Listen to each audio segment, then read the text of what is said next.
I don't know. Happy Monday night. So we are on like day 5. And everybody that came today to the Zellner announcement, which I knew wouldn't be big, but I know people still want to talk about it, and I'm totally cool with that. And people have also asked me to discuss the Colburn lawsuit, which I think is comical. So we are totally going to do both of those tonight at the live at 8 o'clock. But I have been promising David Berkowitz, and there's so much to it. So I am going to try to condense it. I know Ericos is doing a premiere at 7:30, so I'm going to go live at 8. I'm not going to premiere this. I'm just going to upload it so you guys can watch it when you want. This way it doesn't interrupt anybody's stuff. So we could discuss this too. But let me give you a little background on David Berkowitz. He was like my first serial killer that I was interested in. Why? I don't know. Maybe because I grew up in a Jewish home, even though I was an atheist since I'm 13.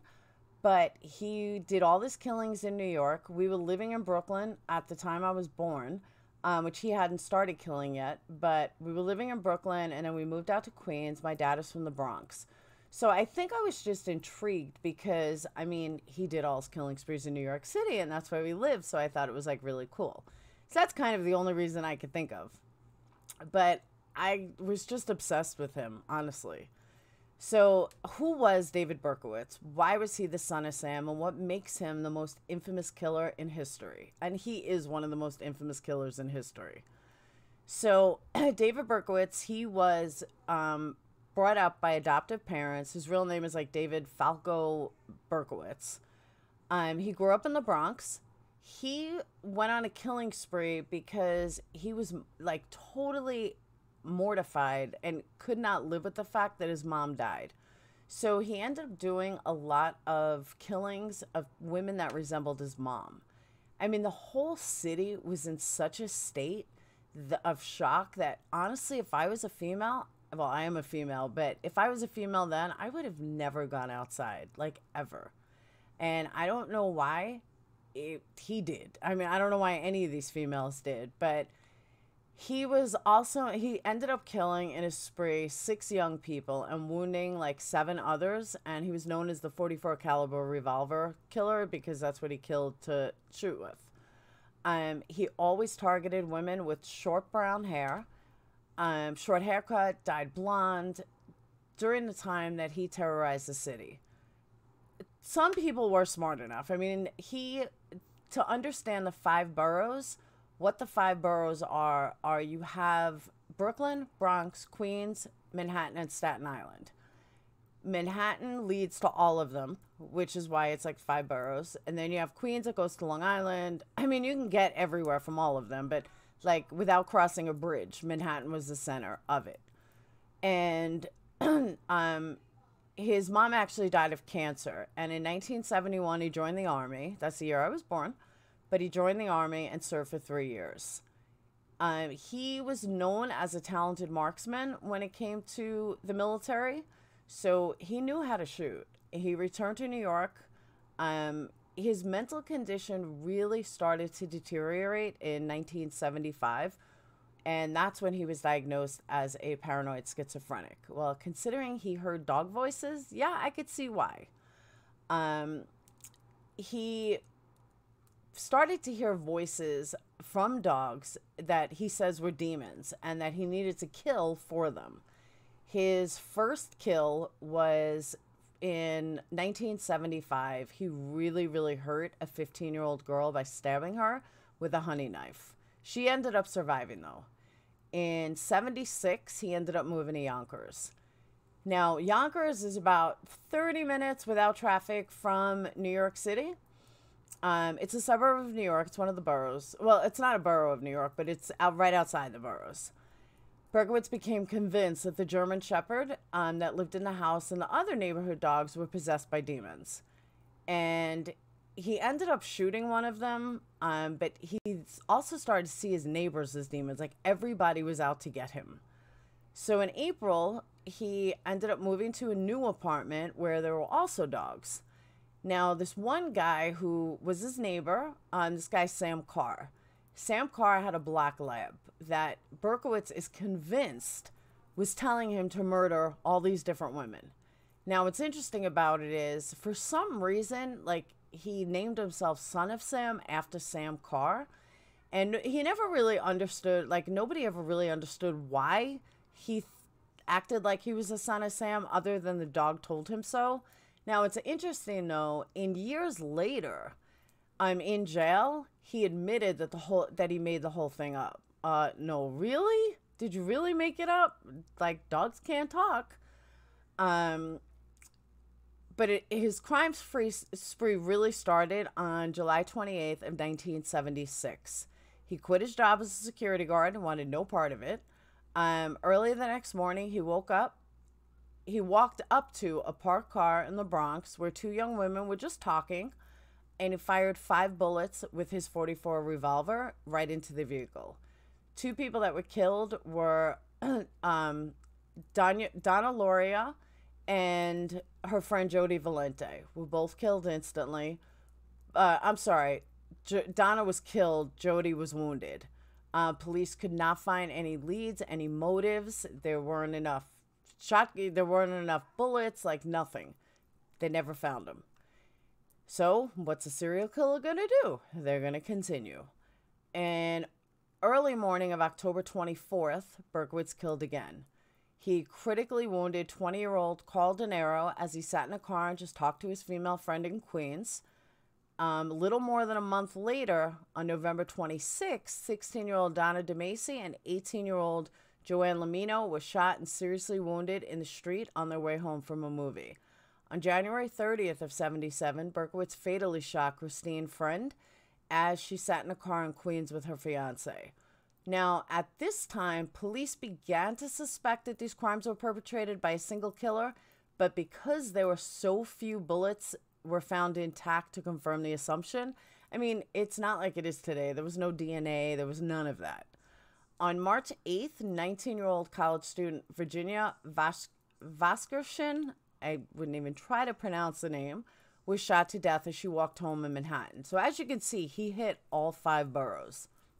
A bullet was found intact, thankfully, and it matched a bullet found at the scene of Berkowitz's first murder. New York police announced that a serial killer was on the loose, known to be a white male in his 20s, with black hair and an average height and build. A large group of detectives was organized, and it was called the Omega Task Force to track the killer down. On April 17th, 18-year-old Valentia Zerani and 20-year-old Alexander Sue were shot and killed by the same gun as they kissed in their parked car near the Hutchinson River Parkway. Now, the Hutchinson River Parkway is kind of the roadway that gets you from Manhattan to Yonkers. This time, though, the .44 caliber left a note in which he referred to himself as the son of Sam.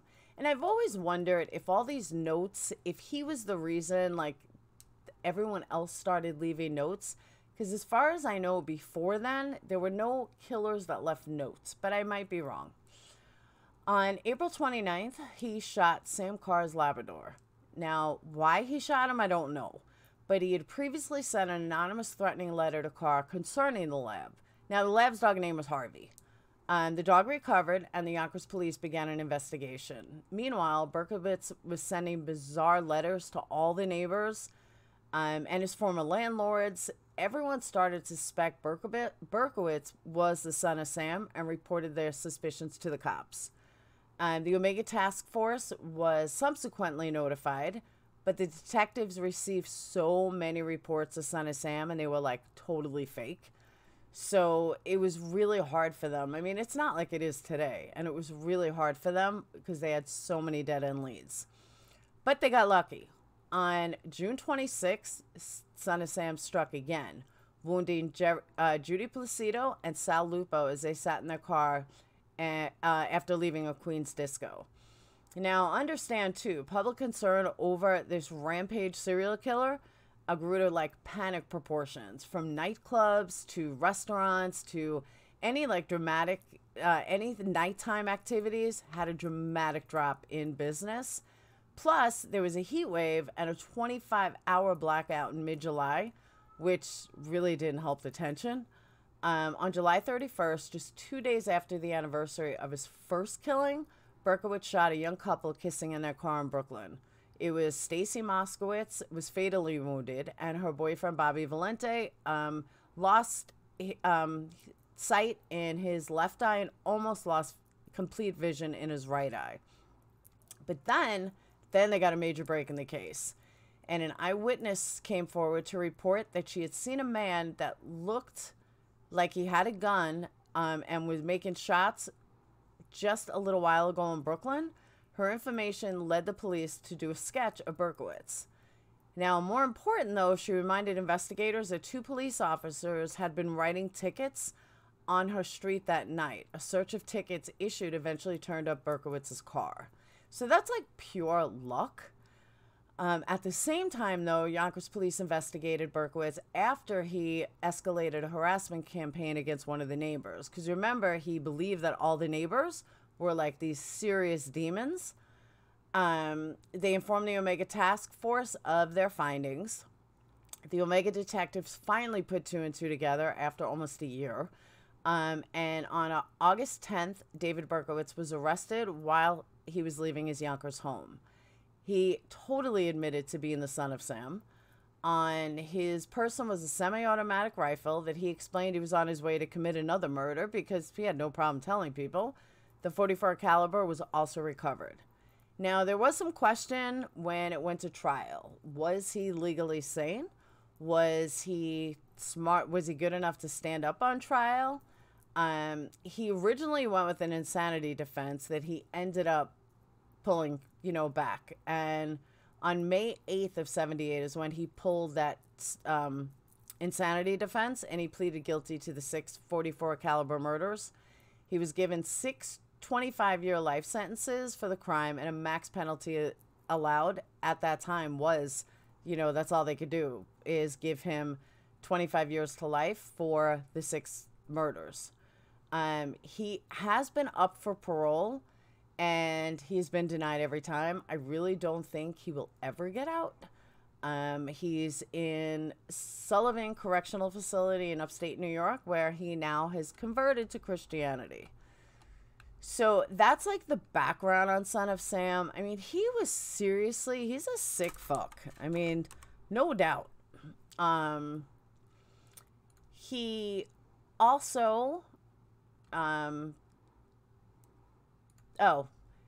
so after a while, they obviously, interviewed him, and, they realized that, okay, he'll just never be out again.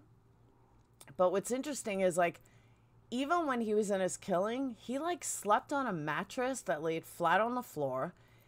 I have a picture of it in here somewhere. He posted sheets over the windows to block out, like, any postcard view of the Hudson River and Palisades Cliff, which is actually really pretty.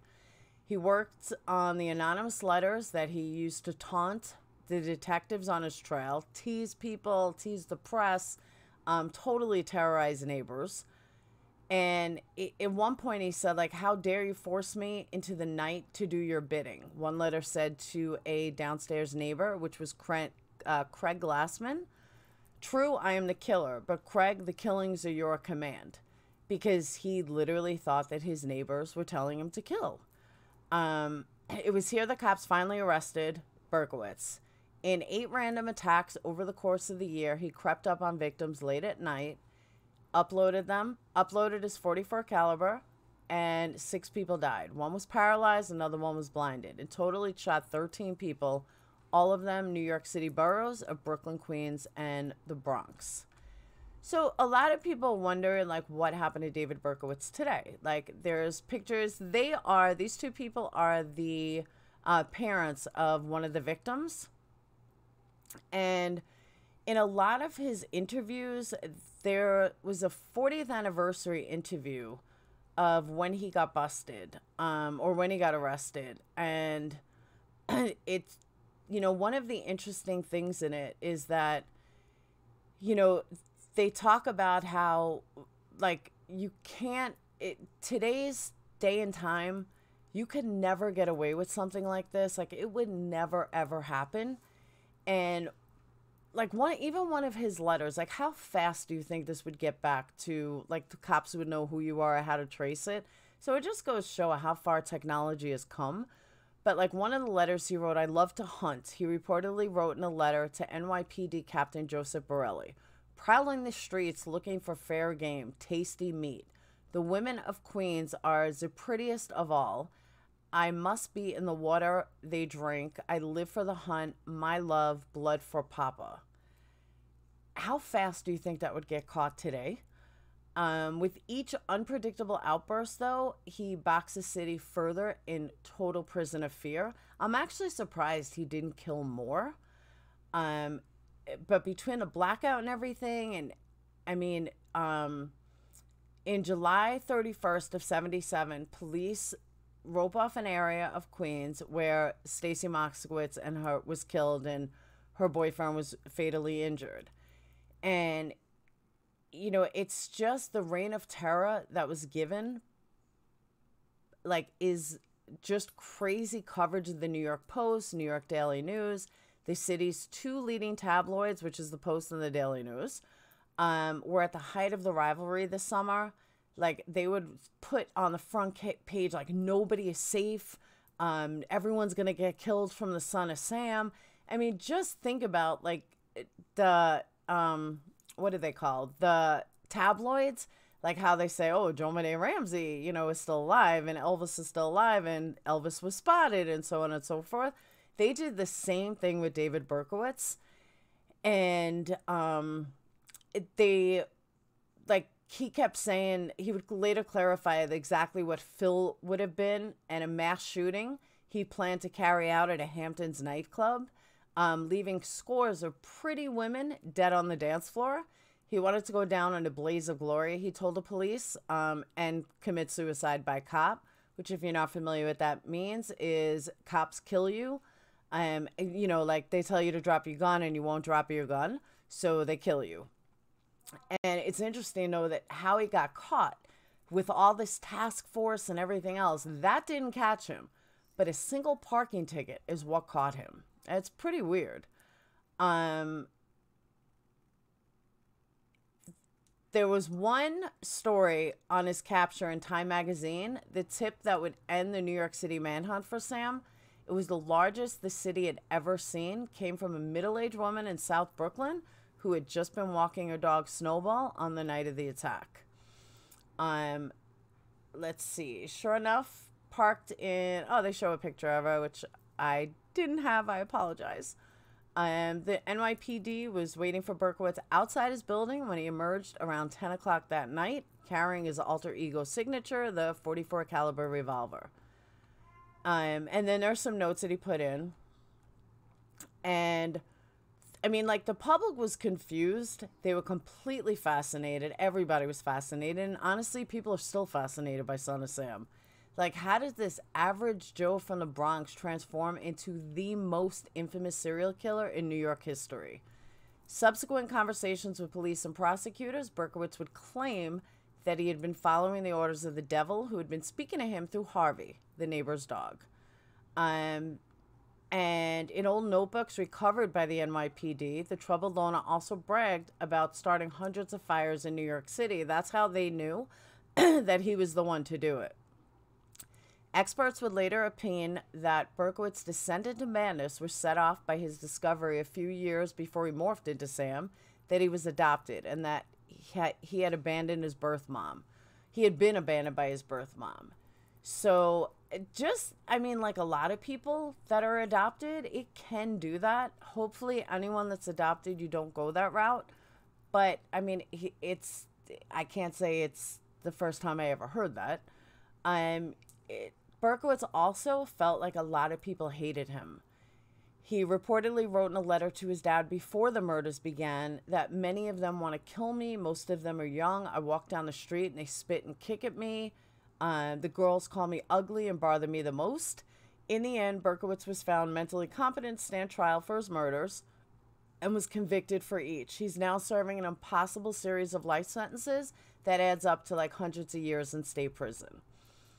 Never one to avoid the limelight, though. Berkowitz has granted various jailhouse interviews in his 4 decades behind bars. In them, he always claims to have found God. He's tuned out the demons who drive him to kill, he says, and he's accepted Jesus Christ into his life. His latest interview was recorded by CBS on August 11th of 2018. He says that I see that people will never understand where I come from, no matter how much I try to explain it. Berkowitz told CBS. They wouldn't understand what it was like to walk in darkness. I was just lost and very confused. There was a battle going on inside me. He said he truly believed at the time, like truly believed, that he was doing something to appease the devil. He also goes on to say that as far as I'm concerned, that was not me. That was not me at all. Even the name, I hate the name. I despise the name. That moniker, son of Sam, that was a demon. So some have been more convinced by his turnaround than others. A bizarre deep dive into New York Magazine, who hosted something exactly 10 years ago on the 30th anniversary of Berkowitz's arrest, profiled a growing flock of renegade Christians who, no joke, believed that the reformed serial killer to be an apostle of the Lord. And people wonder why I don't believe in religion. Okay, let me repeat that in case you didn't catch that. A bunch of diehard Christians who now believe that the son of Sam is now a reformed serial killer and he is an apostle of the Lord. Oh my gosh. These are the names of people, and then it goes through the names of people that he killed. Not one of them was over the age of 27. Oh, I'm sorry. John Deal, wounded in Queens, was 30. Everyone else was 17, 18, 19, 20, except Michelle Furman, who was 15. So that's, I mean, the gist of it. I didn't want to make this too long because, I mean, I could go on and on and on, but that's the gist of it. And I just felt that I needed to cover it, one, because it was my first serial killer, and two, because it's such a fascinating story and stuff that would never happen today. The scene that you guys are looking at is a real crime scene of Moskowitz's murder. And I just hope you guys like the presentation. Like I said, I just had to do this because he was my first serial killer. I still have his serial murder card that I have inside. So I'm just going to upload this as a regular video, and then we will see each other at 8 for the live. We can talk about this. We can talk about Zellner, and we can talk about other things with making a murder and Griesbach's lawsuit. So I hope you guys have a great night. I'll see you at 8 o'clock. And don't forget to subscribe. We're only 130 away from the $100 drawing, which I'm so excited about. So don't forget to subscribe. I will see you guys in about 30 minutes live. And you know where to find me. All right? Check out my other videos, and I will see you guys shortly. Peace.